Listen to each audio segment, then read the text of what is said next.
श्रीमद् वाल्मीकि रामायण लोग प्रणाम मंत्र। ओम रामाय रामचंद्राय रामभद्राय वेधसे रघुनाथाय नाथाय सीताय पतये नमः। इसके पहले दिन हम लोगों ने आलोचना की कैसे श्री रामचंद्र जी शरभंग मुनि के आश्रम में गए थे और वहां उन्होंने देखा कि कैसे शरभंग मुनि अपने देह को त्याग करने के लिए तैयार बैठे थे और श्री रामचंद्र जी को देखते देखते उन्होंने अपने देह को होम कर दिया। हम लोग यहाँ हिंदू धर्म में कहते हैं जन्म से लेकर मृत्यु तक एक व्यक्ति को अपने आप को शुद्ध करना पड़ता है और यह शुद्धि संस्कार के माध्यम से होती है। इसके लिए 16 संस्कार बतलाया गया है। इसमें अंतिम है अंत्येष्टि।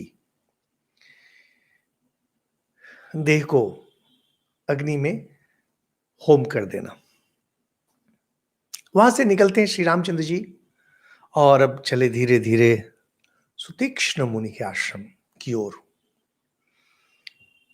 यह सब कहना बहुत मुश्किल है कि कहां पर है, क्योंकि दंडकारण्य, अब दंडकारण्य उन दिनों कहां तक था कहना बहुत मुश्किल है, क्योंकि बाद में हम लोग देखेंगे अगस्त्य मुनि का जब वर्णन आएगा तो श्री रामचंद्र जी गोदावरी के तट पर पहुंच गए हैं।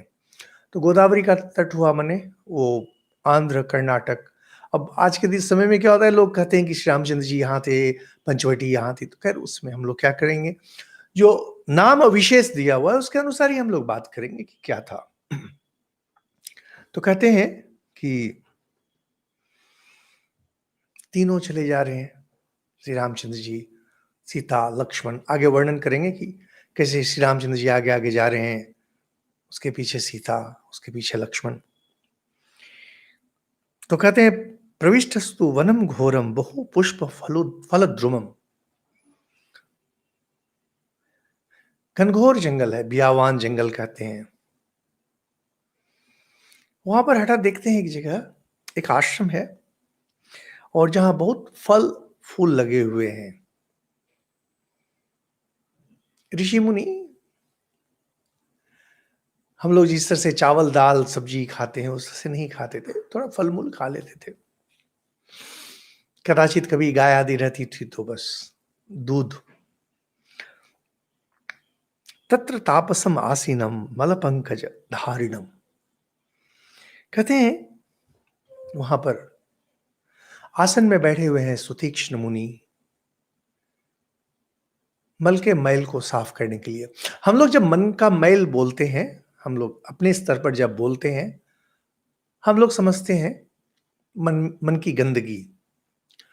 लेकिन जब ऋषिगण, तपस्वीगण जब मन के मल के बारे में बात करते हैं, इसका अर्थ होता है चित्त वृत्ति निरोध, यानी मन में किसी भी तरह के विचार को नहीं उठने देना। और इसके लिए बहुत प्रयास करना पड़ता है, जन्म जन्मांतर की तपस्या होती है। रामा सुतीक्ष्णम विधिवत तपोधनम अभाषत।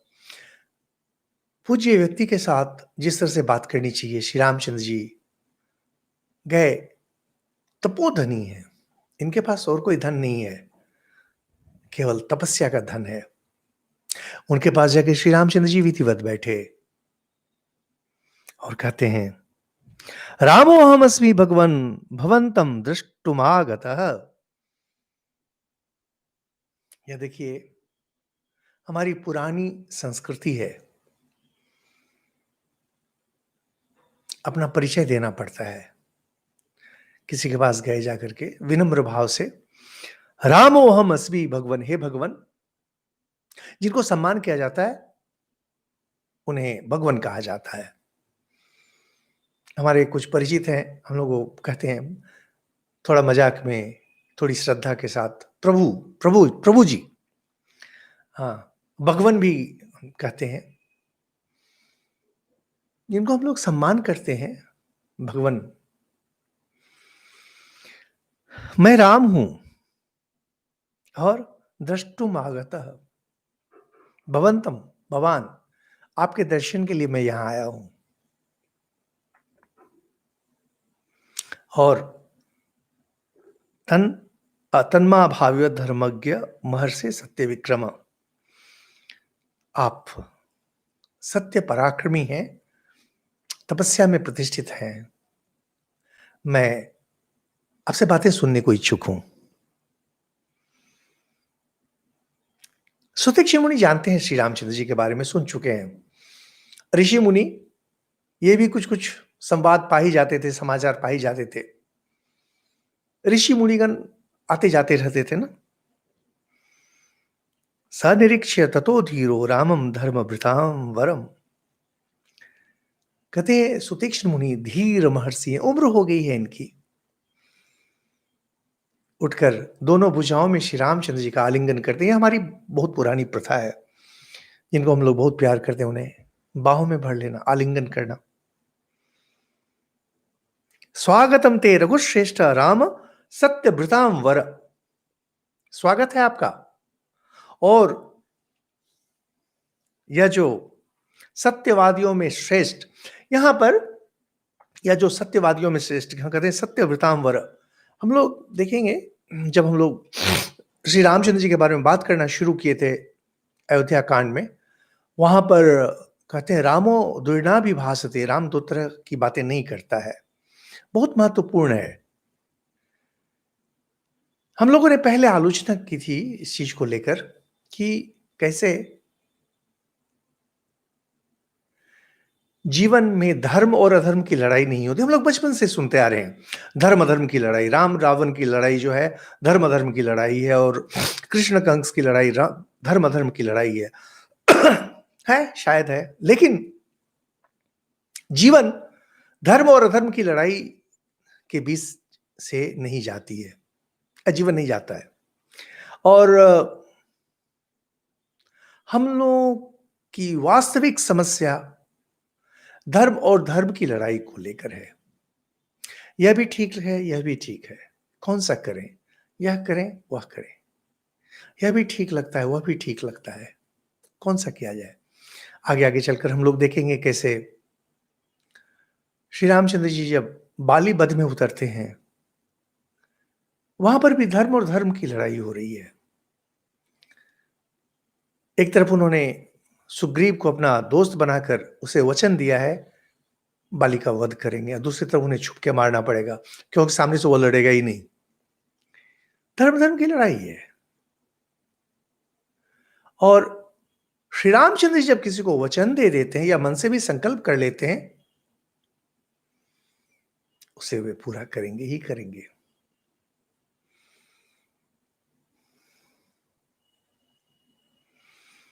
कहते हैं आपके आने से आश्रम सनात हो गया और मैं आपकी ही प्रतीक्षा में था, इसीलिए पृथ्वी पर मैं शरीर धारण किए हुए था। मैं चाहता तो ब्रह्मधाम चला जा सकता था, इतनी तपस्या की है, पुण्य आत्मा है। और कहते हैं राज्य भ्रष्टोसी, मैंने सुना था कि आप राज्य भ्रष्ट होकर यहां पर आ रहे हैं, मैंने सुना था, इसलिए मैं आपकी प्रतीक्षा कर रहा था। इंद्र देवता, आप लोगों को अगर याद हो पिछले दिन हम लोगों ने बात की थी कैसे इंद्र देवता आए हुए थे शर्वंग मुनि के पास, और सुतीक्ष्ण को भी आके उन्होंने बतला दिया था, और साथ में कहा था कि हे सुतीक्ष्ण, तुमने अपने पुण्य कर्मों के बल पर समस्त लोकों पर विजय पाई है, यानी आप ब्रह्म लोक जा सकते हैं। तेषु देवर्षि जुष्टेषु जितेषु तपसा मया, हे राम हे सीते, मैंने तपस्या कर जिन लोकों पर विजय पाई है वह मैं आपको देना चाहता हूं, दे रहा हूं। आप आनंद से उसमें विहार करें, यानी स्वर्ग लोक। असल में यहां पर जो ब्रह्मलोक के बारे में कह रहे हैं वह श्रेष्ठतम है, स्वर्ग से भी ऊपर है। वहां पर जो उग्र तपस्या के केवल वही जा सकते हैं। तो कहते हैं कि सब सुनकर श्री रामचंद्र जी मुस्कुरा के कहते हैं, अहमेव हरिष्यामि स्वयं लोकान महामुने। हे महामुनि, मैं स्वयं आपको उन लोगों को प्राप्त करा देता हूं। यह बहुत सुंदर है। यह श्लोक दर्शित करता है कैसे श्री रामचंद्र जी भगवान हैं। उनकी इच्छा मात्र से ही कोई तपस्वी या कोई कहीं भी चला जा सकता है और तपस्वी ब्रह्मलोक की प्राप्ति कर सकता है। दूसरा अर्थ हो सकता है, क्योंकि वाल्मीकि जी भगवान शब्द को बार बार नहीं लाते हैं, अर्थ यह हो सकता है कि श्री रामचंद्र जी सत्य पर प्रतिष्ठित रहकर, धर्म पर प्रतिष्ठित रहकर इतना पुण्य अर्जन कर चुके हैं कि चाहे तो वही दे सकते हैं। और कहते हैं, आवासम तो हम इच्छामि प्रदिष्टम यह कानने।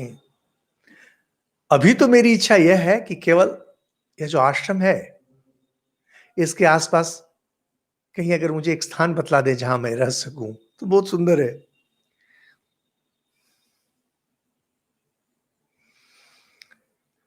तपस्वी सुतीक्ष्ण, यही नहीं, समस्त लोग दे रहे हैं, ब्रह्मलोक आदि। श्री रामचंद्र जी कह रहे हैं, नहीं चाहिए मुझे, बस इतना सा चाहिए, इतने में मेरा काम चल जाएगा। श्री रामचंद्र जी ज्ञान प्रतिष्ठित है, चाहे भगवान के रूप में लें, चाहे धर्मात्मा के रूप में लें। हम लोग भी प्राय ऐसा ही करते हैं। हम लोग की जिंदगी जब चलती है, हम लोग भी ऐसा ही करते हैं।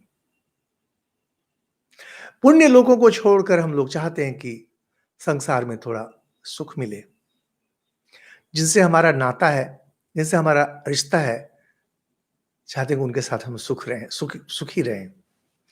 है इसी तरह से हम लोग का जीवन चलता है।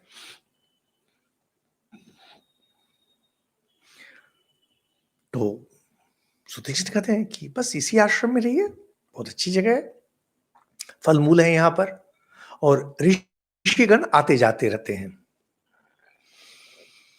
यहां पर बड़े बड़े मृगों के झुंड आते हैं, और वे मृग हरिण बहुत सुंदर है देखने में। इस आश्रम में इन मृगों के उपद्रव के अलावे और कुछ नहीं है। यानी ये मृग जब आते हैं झुंड के झुंड, तो फल मूल को नष्ट करते हैं, और थोड़ा बहुत अगर कुछ उगाते होंगे तो उसको नष्ट कर देते होंगे। अब मुनि है, उसे मार के भगा भी नहीं सकते हैं। तो कहते हैं कि सुनकर श्री रामचंद्र जी कहते हैं कि तब तो यह ठीक नहीं होगा, क्योंकि ये मेरे वाण इतने शक्तिशाली हैं कि जब मैं देखूंगा कि ये मृग आकर उपद्रव कर रहे हैं, मैं तो उन्हें अपने तीखे वाणों से उन्हें उड़ा दूंगा, और इसमें तो आपका अपमान होगा, क्योंकि आप ऋषि हैं। आपके आश्रम में कोई प्राणी हत्या हो जाए, यह तो आपके लिए अपमान है, ये मेरे लिए कष्टदायक है, ये ठीक नहीं होगा। इसलिए मैं यहाँ अधिक समय वास नहीं करना चाहता हूँ। श्री रामचंद्र जी धर्म प्रतिष्ठित हैं। अगर देखेंगे ऋषि मुनि को असुविधा हो रही है, तो कभी नहीं चाहेंगे कि ऐसा हो, अपनी तरफ से, दूसरे की तरफ से। मृग आदि भी आकर परेशान करते हैं, श्री रामचंद्र जी मार देंगे उसे। तो कहते हैं कि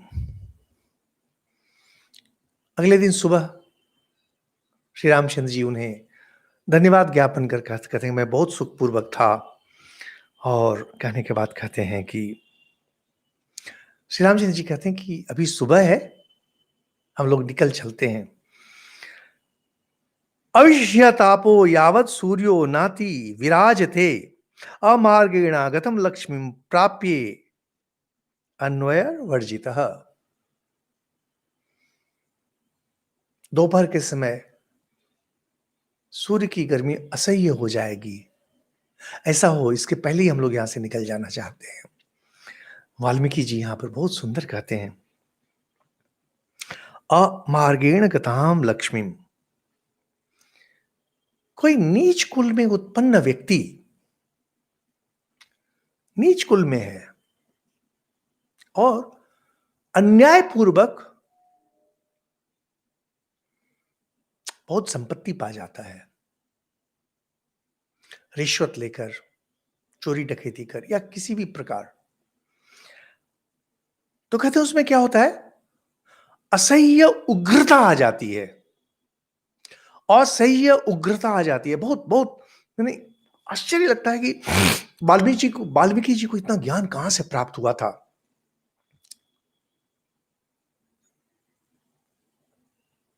जब इन वाक्यों को सुनेंगे, देखेंगे आपके अंदर यह दोष है, देखेंगे आपके आसपास के लोगों में दोष है। व्यक्ति अगर उत्तम अधिकारी नहीं है, उत्तम अधिकारी अगर नहीं है और उसको पाने के लिए उसने अगर बहुत मेहनत नहीं की है, बिना मेहनत के अगर उसके पास आ जाए, अनायास अगर उसके पास आ जाए, चाहे वह क्षमता हो, चाहे वह धन हो, चाहे वह सम्मान हो, कुछ भी हो, व्यक्ति उग्र हो जाता है। हम लोग प्राय सोचते हैं सफलता से व्यक्ति विनम्र हो जाता है। नहीं, सफलता से कभी विनम्र नहीं होता है।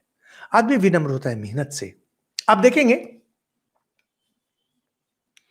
जो लोग मेहनत करते हैं, जो मजदूर हैं, जो कि किसान हैं, जो फैक्ट्रीज आदि में काम करते हैं, मेहनत करते हैं, जो शिक्षक हैं, जो मेहनत करते हैं, ये लोग बहुत मेहनत करते हैं और बहुत थोड़ा सा पाते हैं। इनमें आत्मसम्मान रहता है, उग्रता नहीं रहती है। जो व्यक्ति यूं ही पा जाए, अभी अमेरिका के राष्ट्रपति थे, उनके साथ यही हुआ था। पैसा कमाए थे, जैसे भी कमाए हो, लंबी कहानी है उनकी, क्या उसके बारे में बोलना। उग्रता, उनके व्यक्तित्व में, उनके चरित्र में उग्रता आ गई थी। संभाल नहीं पा रहे थे, अपने आप को संभाल नहीं पा रहे। श्री, या चाहे वह क्षमता हो, चाहे वह धन हो, श्री है, लक्ष्मी। श्री आकर के तभी रहेगी जब आपने उसके लिए मेहनत की है।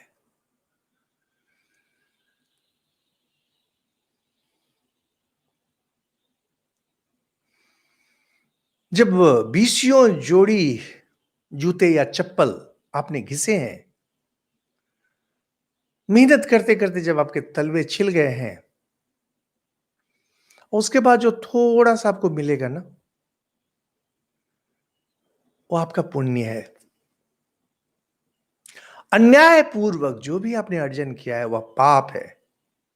अगर अन्यायपूर्वक आपको बहुत धन आ गया है, समझ लीजिए यह धन नहीं, यह पाप की गठरी है आपकी, और डुबोएगी आपको, डुबोता ही है। आप मुड़कर देख लें, 2 मिनट के लिए अगर आप यह सुनना बंद कर दें हमारे इस प्रवचन को, और एक बार मानसिक निगाह से, मानसिक दृष्टि से घूम कर देखें, आपके यहां कौन कौन है जिन्होंने हठात बहुत शक्ति पा ली है, जिन्होंने हठात बहुत धन पा लिया है, चाहे राजनीति में हो, समाज में हो, या यूं ही धन हो। देखेंगे कि उग्र हो जाते हैं। जो उनकी विरोधिता करेगा, उनका विनाश करने पर उतर जाएंगे।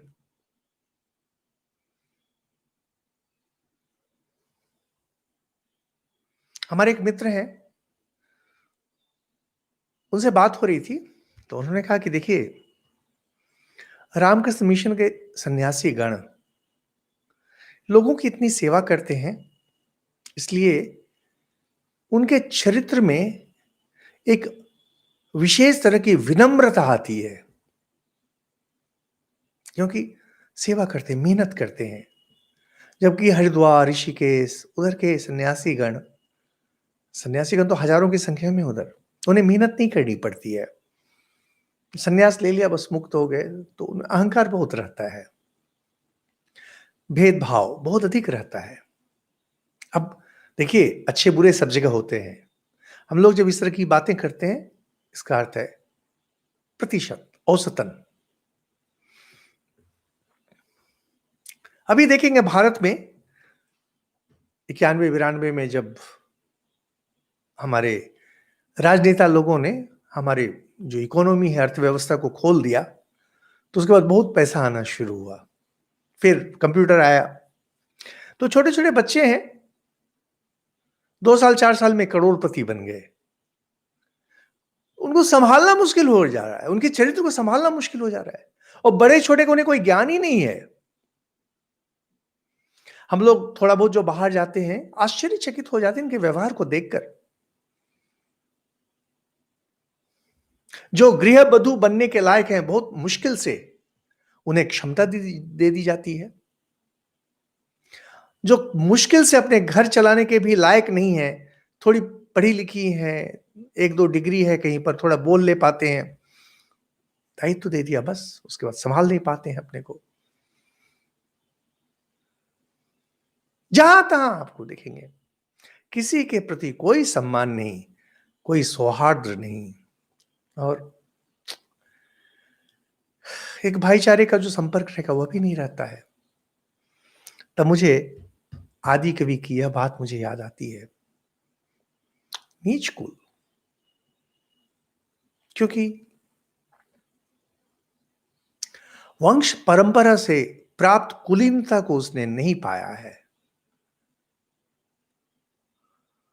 और साथ में उपलब्धि बहुत हो गई, तो फल क्या होता है? विनाश। विनाश तो होना ही है, विनाश तो कोई नहीं रोक सकता आपको। इस तरह की प्राप्ति पाप की गठरी है और विनाश का कारण बनती है।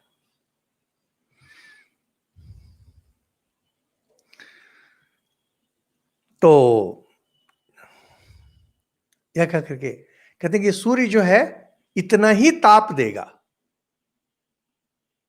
जिस तरह से इस तरह के लोग ताप देते हैं, कष्ट देते हैं। आप देखिएगा, आप में से बहुत सारे हैं जो जिनकी उम्र अधिक होगी, आप लोग देखेंगे जो वंश परंपरा से धनी है, 4 कुल 5 कुल जो है ना, उनकी पीढ़ी 4 पीढ़ी 5 पीढ़ी से उनके पास धन है, इनका व्यवहार सुमधुर होता है। लेकिन जिन्होंने हड़ात पा लिया है, तो उग्र हो जाते हैं, उग्र। तो कहते हैं सूर्य ऐसा ही उग्र होगा। कैसा उग्र होगा? नीच कुल में उत्पन्न व्यक्ति अन्यायपूर्वक अगर बहुत संपत्ति पाले, क्या कविता है! सुतीक्ष्ण आशीर्वाद देते हैं, कहते हैं कि आपकी यात्रा शुभ हो, जाइए, और गम्यतां वत्स सौमित्रे भवान अपि च गच्छतु। आप दोनों जाइए, माने राम लक्ष्मण सीता जाइए, और घूम फिर कर देखिए दंडकारण्य में जहां जहां आश्रम है, वापस लेकिन आप यहीं आ जाइएगा। हम लोग देखेंगे बाद में, काफी दिन घूमते फिरते श्री रामचंद्र जी फिर वापस आ जाते हैं सुतीक्ष्ण मुनि के पास। यहां से अरण्यकांड में नवम सर्ग शुरू होता है। यह नवम सर्ग बहुत सुंदर है। हम लोग बचपन से राम कथा सुनते आए हैं, रामायण की कहानी जानते हैं, लेकिन साधारणतः देखेंगे राम कथा में सीता का चरित्र ठीक से नहीं आया है, विशेषकर रामचरितमानस में। गोस्वामी तुलसीदास बहुत बड़े संत थे, हम लोग तो कभी माने उनके कहीं दूर दूर तक भी उनके समीप नहीं जा सकते हैं, और उनकी काव्य क्षमता अतुलनीय है। भक्ति ग्रंथ है रामचरितमानस, ज्ञान भक्ति ग्रंथ, और ग्रंथ है, तथापि जहां तक सीता जी का चित्रण है, हम लोग देखते हैं वाल्मीकि रामायण में काफी ठोस है। सीता जी का चरित्र बहुत परिपक्व आता है वाल्मीकि रामायण में, किसी भी दूसरे रामायण की तुलना में।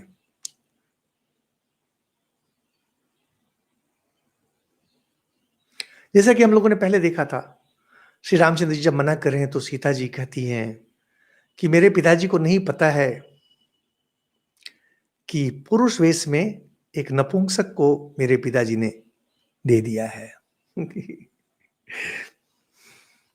यहां पर यहां पर सीता जी श्री रामचंद्र जी को सावधान करती हैं, हे रामचंद्र जी, यह जो धनुष बाण लेकर आप वन में घूम रहे हैं यह ठीक नहीं है, सावधान करें सीता जी। बहुत सुंदर प्रसंग है। हम लोग, जैसा कि मैंने कहा, टीवी सीरियल देखकर और रामचरितमानस पढ़कर हम लोगों के मन में ना सीता जी के बारे में एक धारणा जो है वह है कि सीधी सादी हैं, चुपचाप हैं, श्री रामचंद्र जी का अनुसरण करने वाली हैं, सब कुछ सही है। लेकिन सीता माता, उनका अपना एक व्यक्तित्व है, एक स्वतंत्र व्यक्तित्व, जहां पर अपने पति को हिदायत देने से चूकती नहीं है। सब कुछ है, प्यार है, समर्पण है, शरणागति है, लेकिन अधिकार भी है। श्री राम से सीता जी स्नेह भरी वाणी में करी आश्रम से निकलने के बाद, अधर्म तु सुसूक्ष्मेन विधिना प्राप्यते महान निवृत्तेन च शक्योयम व्यसनात् काम जादिह। आप महान पुरुष हैं, रामचंद्र जी को कह रही हैं, तथापि अगर आप बहुत सूक्ष्म विचार करें, अत्यंत सूक्ष्म विचार करें, तब आपको लगेगा कि काम जनित व्यसन से आप जो है आप अधर्म कर रहे हैं, आप अधर्म कर रहे हैं। और अगर आप चाहें तो ये जो व्यसन आपका है इससे आप बच सकते हैं। यानी करें, कहने का अर्थ है कि देखिए, आप तो धर्मात्मा हैं, सब कुछ है आप में, लेकिन आप में व्यसन है। व्यसन है क्या? शिकार करने का। बाद में महाभारत में और फिर मनु में भी कहते हैं, यह जो मृगया है, शिकार करना, राजा का यह व्यसन होता है। और धर्मशास्त्र में उन्हें मना किया गया ऐसा नहीं करने के लिए। अकबर, सम्राट अकबर, तो यह ऐतिहासिक सत्य है, उन्हें मृगया का इतना शौक था, शिकार करना उन्हें इतना पसंद था कि वे गांव के गांव जलवा देते थे। उन्हें बोलते थे खाली करने के लिए, नहीं खाली कर, आग लगवा देते थे और वहां जंगल खड़ा कर देते थे, जिससे कि वहां पर जाके वे शिकार खेल सके। राजा लोगों में शक्ति रहती है, साथ में सैनिक हैं, जाकर के जंगल को घेर लिया, वहां हल्ला बोल कर दिया, और घबरा कर जब पशु पक्षी भागते हैं, फिर उसके बाद शिकार तीर धनुष से। उन दिनों तीर धनुष ही था। सीता जी बोल रही हैं श्री रामचंद्र जी को, तीन एव व्यसन्यात्र काम जानी भवन्त्युत मिथ्यावाक्यम तो परमम तस्मात् गुरु तरा उभो परदाराभि गमनम विना वैरम च रौद्रता। कहते हैं, काम से उत्पन्न होने वाले, आपके अंदर में अगर काम है, इच्छाएं हैं, वासनाएं हैं, इच्छा, इस कारण से तीन व्यसन होते हैं। सीता जी बोल रही हैं श्री रामचंद्र जी को, कहते हैं इसमें मिथ्या भाषण, हम लोग झूठ क्यों बोलते हैं? हम लोग झूठ इसलिए बोलते हैं क्योंकि हम दूसरों के सामने अच्छे बना रहना चाहते हैं। यह अंदर में यह इच्छा, आप मुझे प्यार करें, मैं अगर गलत काम भी करूं, आपकी नजरों में मैं गिर नहीं जाऊं, इसलिए हम लोग झूठ बोलते हैं, मिथ्या भाषण। या किसी को भी इतना अधिक प्यार करते हैं तो किसी को हमने वचन देकर रखा है लेकिन उससे हम लोग हट जाते हैं, काम में। लेकिन कहते हैं इससे भी भारी 2 व्यसन है। एक है पर स्त्री गमन, जो विवाहिता नारी है उसके प्रति जाना, और तीसरा बोलते हैं क्रूरता पूर्ण व्यवहार, क्रूरता। 3 सीता जी यहां पर कहती हैं। यानी वाल्मीकि जी के अनुसार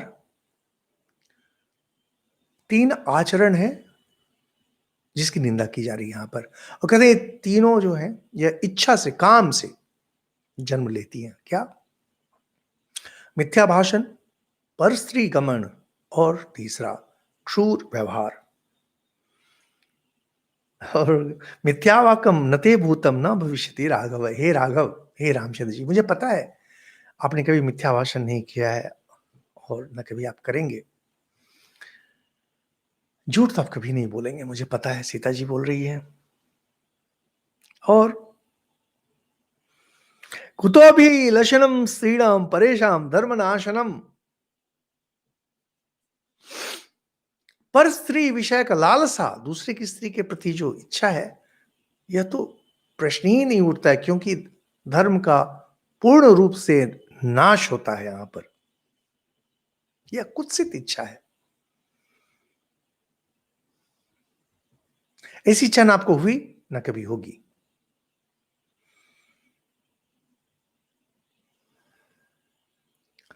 और कहते हैं स्वधार निरतश्चैव नित्यमेव निपात, आप अपनी पत्नी के प्रति, यानी सीता जी बोल रही है मेरे प्रति, आप पूर्ण रूप से समर्पित हैं। आप कभी किसी दूसरी की ओर नहीं देखेंगे। और त्वयि धर्मश्च सत्यम च, त्वयि सर्वम प्रतिष्ठितम, सत्य और धर्म, ये दोनों आप में प्रतिष्ठित हैं। सत्य हुआ मिथ्या भाषण के बारे में बोल रहे हैं, और धर्म बोल रहे हैं कि पर स्त्री के प्रति जाना सर्वश्रेष्ठ धर्म माना जा रहा है। तो कहते हैं सत्य से आप कभी स्खलित नहीं होंगे, धर्म से कभी आप स्खलित नहीं होंगे, क्योंकि ये दोनों आप में पूर्ण रूप से प्रतिष्ठित हैं।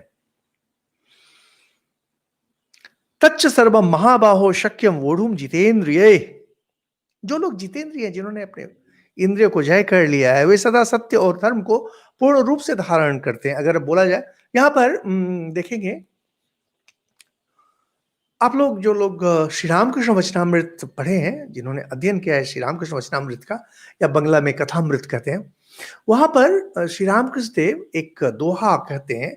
वह दोहा मेरा जहां तक विचार है तुलसीदास जी का होगा, जहां पर वह कहते हैं, हाँ तुलसीदास जी का है कि सत्य और परस्त्री को मातृ समान,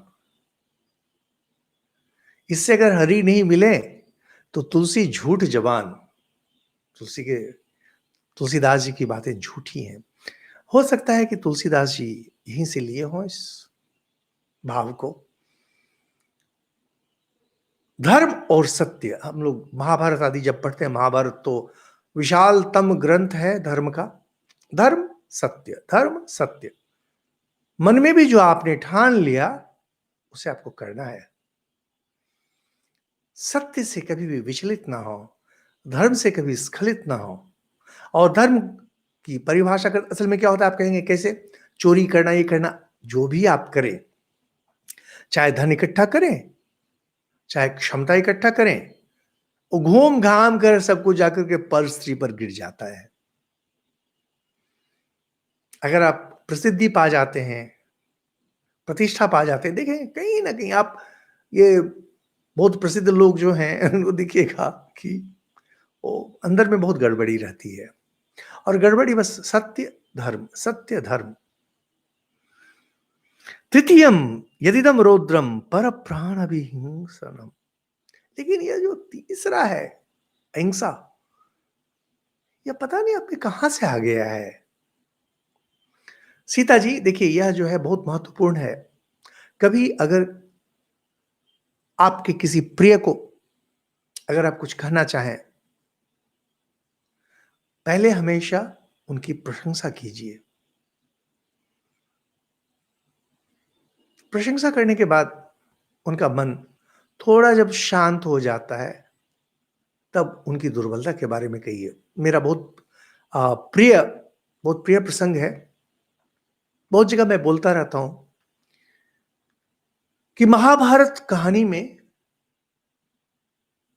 स्वर्गारोहण पर्व जब आता है, पांचों पांडव सीता के साथ जब बोलते हैं हम लोग स्वर्ग की ओर जाते हैं, हिमालय पर चलते जाएंगे और एक एक करके गिरते जाएंगे। युधिष्ठिर, भीम, द्रौपदी, अर्जुन, नहीं, और उसके बाद नकुल, सहदेव, सहदेव नकुल। भीम कहते हैं भैया नकुल गिर गए, तो बोलते हैं हाँ, उसे अपनी सुंदरता का बहुत घमंड था। सहदेव गिरते हैं, कहते हैं कि उसे लगता था कि वो बहुत ज्ञानी है। अर्जुन गिर जाते हैं, तो वहां पर युधिष्ठिर कहते हैं सत्य पे प्रतिष्ठित नहीं था। उसने कहा था मैं एक ही दिन में कौरव सेना को पराजित कर दूंगा, नहीं कर सका। द्रौपदी गिरती है, युधिष्ठिर कहते हैं पत्नी तो हम पांचों की थी, लेकिन उसका आकर्षण अर्जुन के प्रति था। भीम गिरते हैं, युधिष्ठिर कहते हैं तुम खाने के प्रति बहुत लोभी थे। यहां पर सीखने लायक, जीवन में लगाने लायक जो बात है वह है कि युधिष्ठिर सबकी दुर्बलता जानते थे, सबकी। ये जो 6 हैं, 5 भाई और द्रौपदी, इनकी दुर्बलता को जानते थे, लेकिन कभी इन्होंने प्रकाश नहीं किया। क्यों? क्योंकि इनकी दुर्बलता को आप दूर नहीं कर सकेंगे और ये लोग अंदर ही अंदर नाराज हो जाएंगे, खुंदक में आ जाएंगे।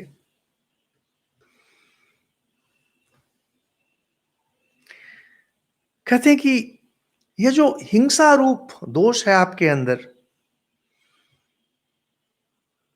कहते हैं कि जिनमें यह स्वभाव रहता है, जहां वैर विरोध नहीं है वहां भी हिंसा कर देते हैं।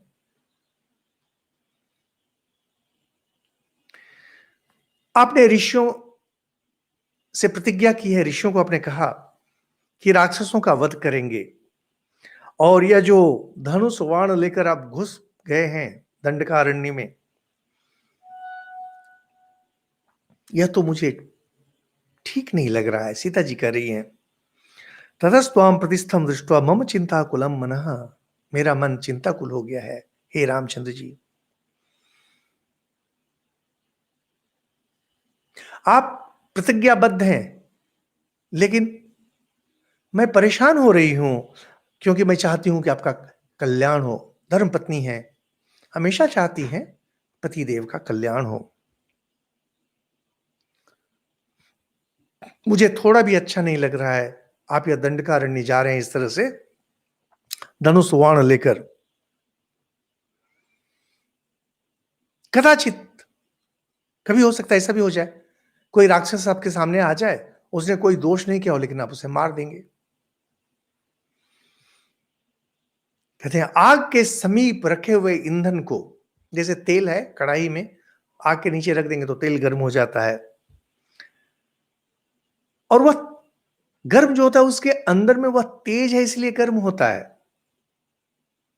तो कहते हैं जहां क्षत्रिय हो, उनके पास अगर तलवार हो, उनके पास अगर धनुष हो, तो उनका तेज ऐसे ही प्रदीप्त हो जाता है।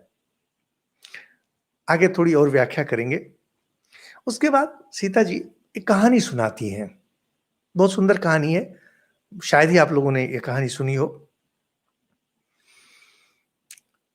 कहते एक तपस्वी थे, बहुत पहले की कहानी है, सत्यवादी थे, जितेंद्र थे, सब कुछ थे, और देवताओं के राजा इंद्र ने सोचा कि इनकी तपस्या में विघ्न डाली जाए। पुराणों में यह कहानी बहुत आती है कि इंद्र घबरा जाते थे कि कहीं आकर के मेरा सिंहासन नहीं छीन ले। तो साधारणतः हम लोग विश्वामित्र मुनि की कहानी में पाते हैं कि कैसे मेनका को भेज दिया, फिर रंभा को भेजा। बहुत सारे मुनि मुनि हैं, उनकी तपस्या को भंग करने के लिए इंद्र अलग अलग चीज करते रहते हैं, किसी को ये भेज देते हैं, किसी को वो भेज देते हैं। बौद्ध धर्म में इसे मार कहा जाता है।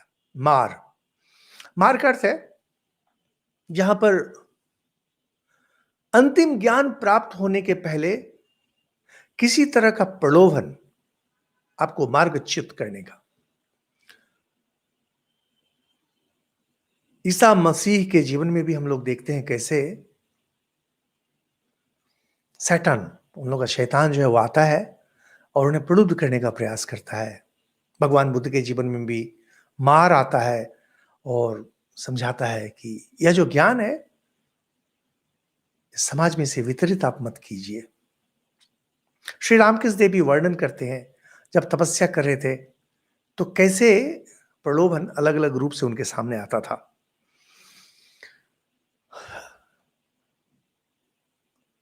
देवतागण जब सुनिश्चित हो जाते हैं कि यह जो तपस्या कर रहा है यह मेरा पद नहीं लेना चाहता है, तब उन्हें छोड़ते हैं, लेकिन तब तक उसकी परीक्षा भी लेते रहते हैं और उसे पदभ्रष्ट करने का भी प्रयास करते हैं और अधिकतर लोग इसमें पदभ्रष्ट हो ही जाते हैं। इंद्र ने उन्हें जाकर कहा कि यह खड्ग है, तलवार, इसे आप थोड़ा रखें धरोहर के रूप में। मैं किसी कार्य से आपके पास रख रहा हूं, इसे आप रखिए। अब वो मुनि सीधे साधे आदमी थे, तपस्या बहुत दिन से किए, समाज के बारे में समझते नहीं है, बेवकूफ हैं। अधिकतर जो साधु महात्मा लोग होते हैं ना, इनमें सांसारिक बुद्धि नहीं होती है। हमारे थे रामकृष्ण मिशन के प्रेसिडेंट, द्वितीय प्रेसिडेंट स्वामी शिवानंद जी महाराज, महापुरुष महाराज। एक बार कुछ झंझट वंझट हो गया था तो उन्होंने बहुत सुंदर बात कही थी कि देखो, संसार सांसारिक बुद्धि जो है हम लोगों में 5 साल के बच्चे की तरह है, हम लोगों को बुद्धि नहीं है। अब आप जो ठीक समझे करें। साधु सन्यासी अगर सामाजिक विषय में, सांसारिक विषय में अगर इनकी बुद्धि है, कुछ गड़बड़ी है इनमें।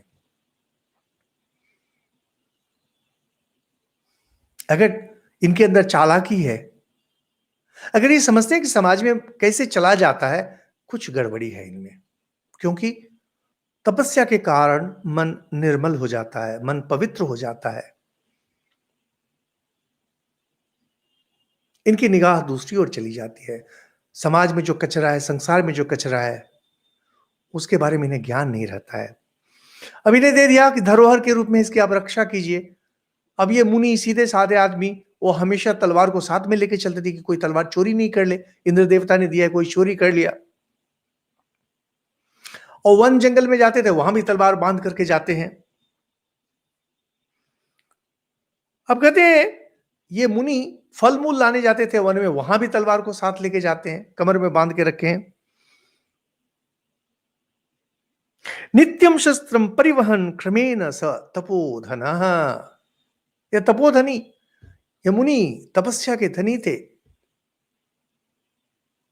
और नित्यम शस्त्रम परिवहन, हमेशा शस्त्र वहन कर रहे हैं, शस्त्र वहन कर रहे हैं।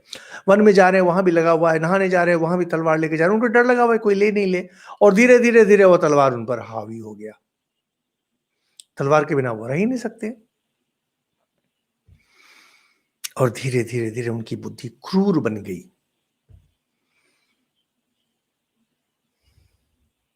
तथा स रौद्राभिरतः प्रमत्तो अधर्म कर्षितः। धीरे धीरे उनका मन जो है क्रूर होना शुरू हो गया, क्रूर होना शुरू हो गया। अभी कुछ देर पहले हम लोगों ने देखा वाल्मीकि जी कैसे कहते हैं, नीच पुरुष यानी जिसमें पात्रता नहीं है, उस व्यक्ति को अगर हठात कुछ मिल जाए, क्रूर हो जाता है। यहां पर यह मुनि क्षत्रिय नहीं है, इन्हें शिक्षा नहीं मिली है, लेकिन शक्ति मिल गई। बिना शिक्षा के अगर शक्ति मिल जाए, टेररिस्ट लोग जितने हैं चारों तरफ देखेंगे ना, शिक्षा नहीं है, मिलिट्री ट्रेनिंग नहीं है इनको, लेकिन हाथ में AK-47 है, जहां देखते हैं धाए धाए धाए धाए चला देते हैं।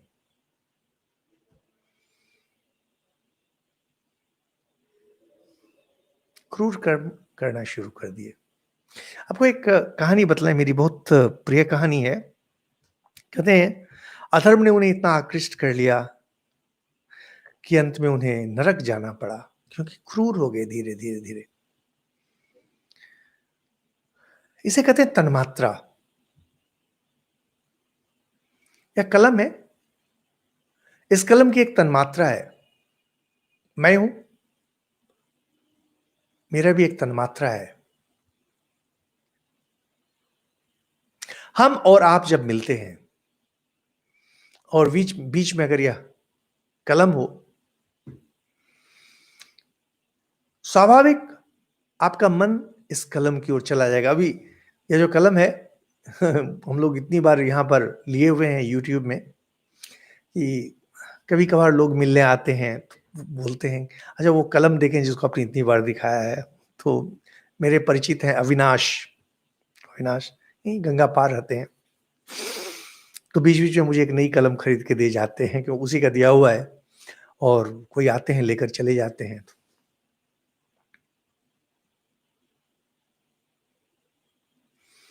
अब देखेंगे वो कलम लेकर के, खैर अब तो आप उम्र हो गई है, लेकिन छोटे बच्चे हम लोग जब थे, कोई नई कलम देखी किसी के पास उसे लेकर कागज लिया, या कागज नहीं मिला हाथ पर ही कहीं भी अपना नाम लिखना शुरू कर दिया।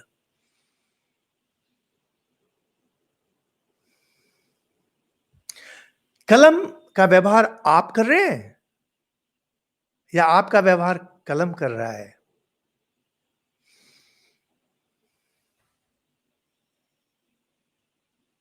आप जब विचार कर देखेंगे अपने जीवन में,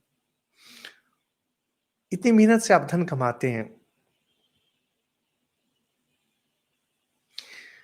धन को आप काम में लगाते हैं या धन आपको काम में लगाता है? विचार करके देखिए। अभी ये जो कैपिटलिज्म है, विशेष करके यह अमेरिका की सौगात है विश्व के प्रति। मुझे तो लगता है कि पैसा, रुपया बोलें, डॉलर बोलें, जो भी बोलें,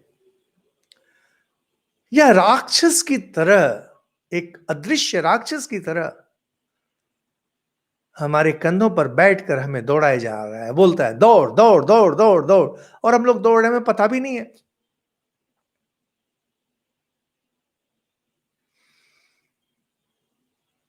एक कार्टून देखा था बहुत पहले, गधा चल नहीं रहा था, तो गधे के गर्दन से एक लाठी बांध दी गई, लाठी बाहर तक निकली है, वहां एक गाजर लटका दिया गया, तो गधा उसको खाएगा, इसलिए चला। गाजर खाना है, गाजर अच्छा लगता है गधे को, तो वो चला, तो लाठी बंधी हुई है, गाजर भी आगे आगे जा रहा है, गधा भी उसके पीछे पीछे दौड़ रहा है।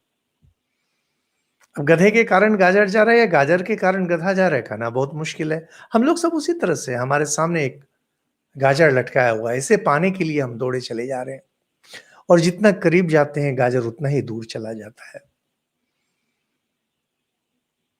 लेकिन मेरी बहुत प्रिय घटना है, 1962-63 की घटना है। नागपुर, नागपुर रामकृष्ण मिशन बहुत प्रसिद्ध आश्रम है, और हिंदी की अधिकतर पुस्तकें रामकृष्ण मिशन की वहीं से प्रकाशित हुई हैं। तो स्वामी विवेकानंद ग्रंथावली वो प्रकाशित होने वाली थी, और जो लोग इस छपाई का काम कर रहे थे आश्रम से प्राय बात करना चाहते थे। बार बार आना जाना मुश्किल था, तो फोन पर। वहां के अध्यक्ष स्वामी जी बहुत पुराने थे, बहुत सीनियर, उन्होंने सीधे मना कर दिया फोन लगाने से।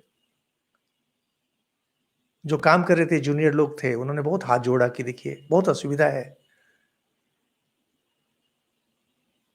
तब स्वामी जी ने कहा, देखो जैसे ही फोन यहां रखोगे, फोन की तन्मात्रा तुम्हें छुएगी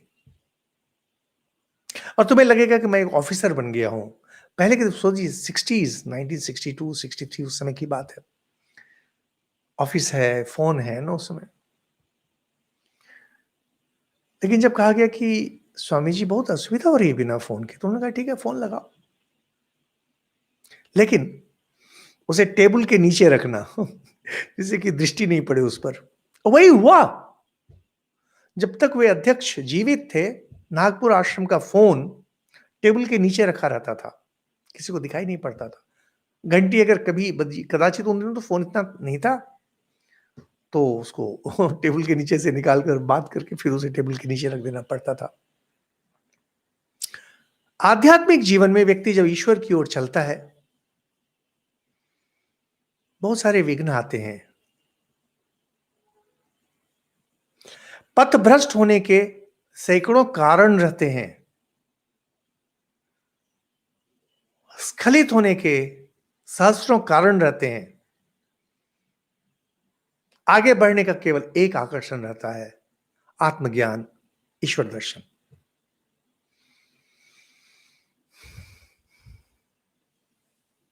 संन्यास जीवन कितना कठिन है, इससे आप अंदाज लगा सकते हैं। धर्म जीवन कितना कठिन है, इससे आप अंदाज लगा सकते हैं। आध्यात्मिक साधना कितना कठिन है, इससे आप अंदाज लगा सकते हैं। आगे बढ़ने की वजह एक, आत्मज्ञान, और फिसल जाने के लिए हजारों कारण। दुर्भाग्य यह है, हम लोग जिस समाज में बड़े होते हैं, जिस समाज में हम लोग रहते हैं, वह समाज केवल फिसलन फिसलन फिसलन उत्पन्न करता है। उसी में हमारा मन रमा रहता है। इसीलिए प्रायः कुछ कुछ फिसलन है जो हमें फिसलन लगती ही नहीं है, फिसल जाते हैं। लेकिन मन के अंदर जो आदर्श बना रहता है, आज हो कल हो वापस उठा लेता है, खींच लेता है। विश्वामित्र और मेनका की कहानी में यही है। मेनका से प्रलुब्ध होकर विश्वामित्र जब बहुत दिन पड़े रहे, बहुत दिन पड़े रहे, कहते हैं हजारों साल पड़े रहे। इस तरह का वर्णन होता है ना, तो शून्य दो चार ऐसे ही लगा दिया जाता है। एक दिन विश्वामित्र कहते हैं, चलो हटो, संध्या का समय आ गया है, मुझे जप करना है। अग्निहोत्र आदि कर्म करते थे। मेनका हंसकर कहती है, क्या हो गया? आप हजारों साल से हम मेरे साथ डूबे हुए हैं, आज हठात आपको संध्या वंदन की बात कैसे याद आ गई? विश्वामित्र अचंभित हो जाए, क्या कहा? हजारों साल से मैं पड़ा हुआ तुम्हारे पास? हाँ, यही सत्य है। अरे हजारों साल नहीं होगा, 1 साल होगा, 6 महीना होगा, 3 महीना होगा, जो भी है।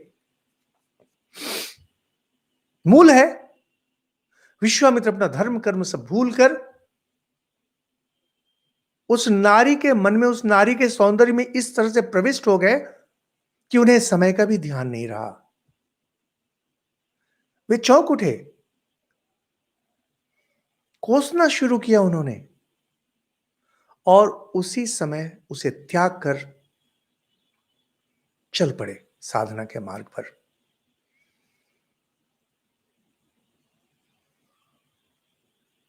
मैं आपके लिए आकर्षण की वस्तु हूं और आप मेरे लिए। मैं आपके लिए फिसलन हूं, आप मेरे लिए फिसलन हैं।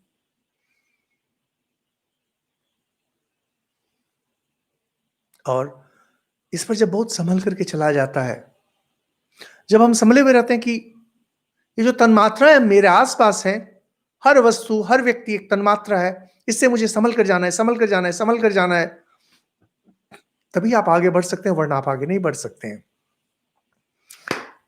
तो कहते हैं कि शस्त्र संयोग के कारण उस मुनि की क्या दुर्वस्था हुई थी। सीता जी आगाह कर रही हैं श्री रामचंद्र जी को, श्रेया च बहुमाना च स्मारे त्वाम तु शिक्षे। मेरे प्रति आपके मेरे मन में आपके प्रति जो विशेष स्नेह है, सम्मान का भाव है, इसीलिए मैंने इस प्राचीन घटना का वर्णन किया। सीता जी करी, सीता जी में ज्ञान परिपूर्ण था। मिथिला मैथिली है ना, मिथिला की लड़की है। मिथिला विद्या का केंद्र रहा है। आप लोग जो कुछ कुछ कहानी जानते होंगे, शंकराचार्य जब अद्वैत की प्रतिष्ठा करने के लिए निकले, तो उन्हें बतलाया गया कि मंडन मिश्र को हराना है। तो कहते हैं मंडन मिश्र मिथिला के थे। यदि शंकर दिग्विजय में वो गलत है, उज्जैन का वर्णन किया कि उज्जैन है, वो मिथिला के थे। तो पूछते हैं मंडन मिश्र का घर कहाँ है? बहुत सुंदर कहानी है। तो कहते हैं जिनके दरवाजे पर तोता मैना आपस में संस्कृत में तर्क कर रहे हैं, संसार है कि नहीं है। तो आश्चर्यचकित शंकराचार्य आश्चर्यचकित हो गए, क्या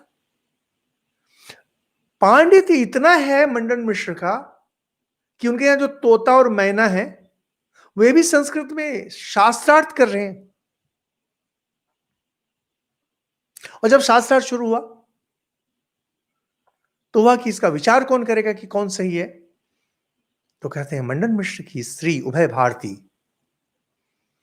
कहते हैं कि ये इतनी विदुषी हैं कि यही विचार करेंगी। हम लोग यहाँ देखिए क्या हो गया है, कहाँ नारी शिक्षा का कितना पतन हुआ है। सोचिए कि शंकराचार्य, साक्षात शंकराचार्य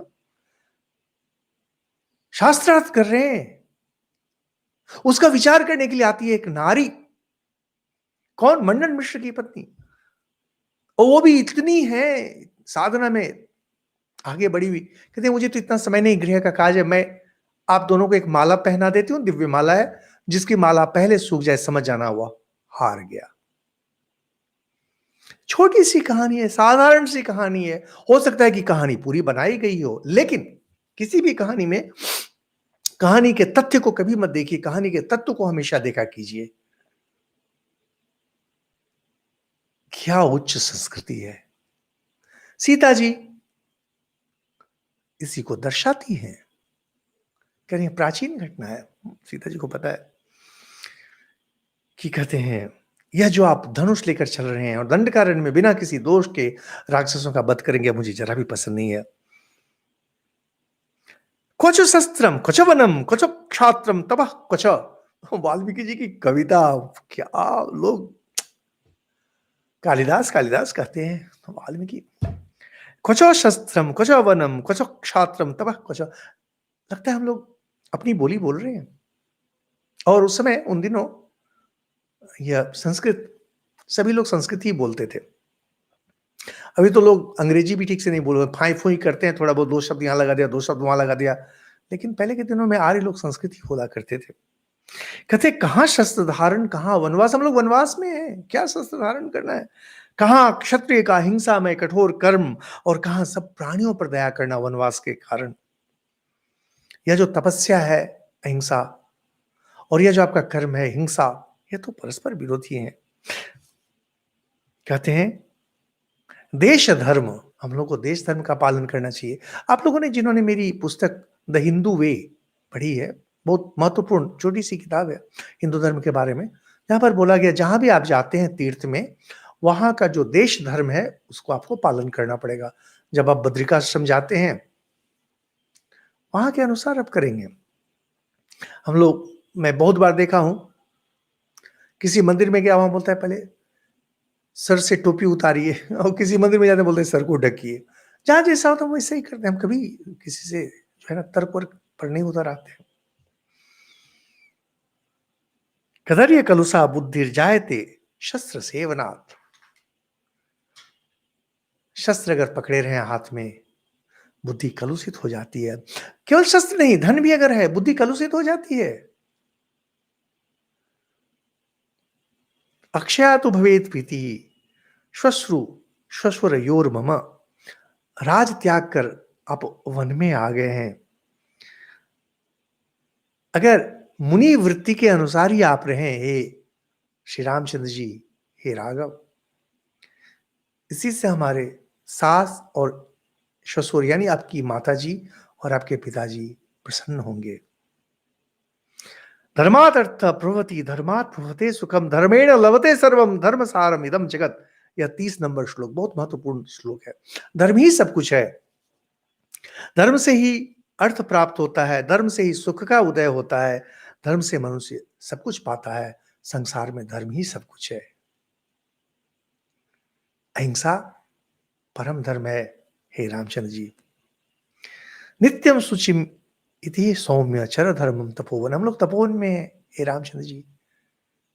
रोज सुबह से लेकर शाम तक धर्म का ही आचरण करें। आप तो सब कुछ जानते ही हैं, क्या कहते हैं। और तुरंत सीता जी अपने को संभाल लेती हैं।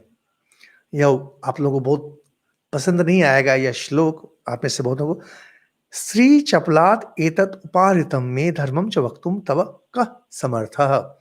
नारी सुलभ चपलता के कारण वाल्मीकि जी कहते हैं नारी चपल होती है, थोड़ा मन चंचल होता है। आप लोग सहमत नहीं हो, मुझे पता भी नहीं है नारी स्वभाव के बारे में, मेरा ज्ञान अति सीमित है, अति अति अति सीमित है। आप लोग एक साल में जितने नारी को जान देखे हैं, बात किए हैं, सारी जिंदगी में मैंने उतनों को नहीं देखा है। तो कहते हैं कि नारी सुलभ जो चपलता है उस कारण से मैंने धर्म की ये बातें कही। आपको धर्म का उपदेश कौन दे सकता है, आप तो स्वयं समर्थ हैं। वैसे एक बार मैं फिर कहूंगी कि एक बार लक्ष्मण जी से भी इस चीज के बारे में बात कर लें और फिर जो उचित है वही करें। यानी जो शस्त्र धारण किए हुए हैं ये ठीक नहीं है। हम लोग तपस्वी हैं, तपस्वी की ही तरह रहें। श्री रामचंद्र जी इसका उत्तर देते हैं, ये हम लोग अगले दिन करेंगे।